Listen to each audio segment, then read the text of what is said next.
a creature that takes lives. Some time ago, Death had tried to slaughter 3 brothers. This is the story of them.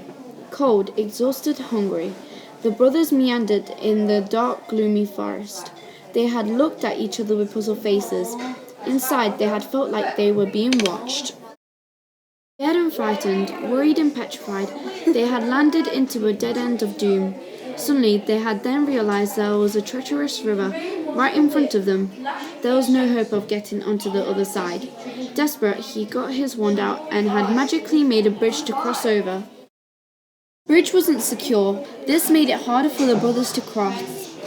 Terrified, the brothers stood their ground whilst a dark silhouette came out of nowhere. It was Death! This was disastrous. Disastrous because Death was known for killing people. Death had approached them, he had congratulated them, and then offered 3 wishes.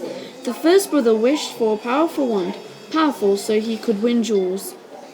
Walking, he had felt pride. The second brother wished for a stone to recall the dead because he wanted to see his fiancée back again. The more he thought of his fiancée, the more happier he got. The youngest and humblest brother had chose the cloak of invisibility. This was to prevent Death from finding him. Wand, stone, cloak. Which would he defeat first? Found a village. As he went to his duel, he had defeated his opponent. Bragging, he had felt a sense of power. Later that day, Death had took his mighty wand and slit his throat. He had killed him slowly and determinedly. He was dead. Second brother went to meet his fiancée. It had felt like taking a trip down the memory lane. It all came too much for him. Driven mad with hopeless longing, he had slaughtered himself as to join her. Many years passed by.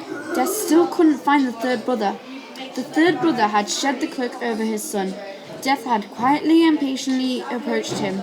It was time. Death then grabbed onto the third brother, taking him away as he departed his life. He had said goodbye to the mortal world. No!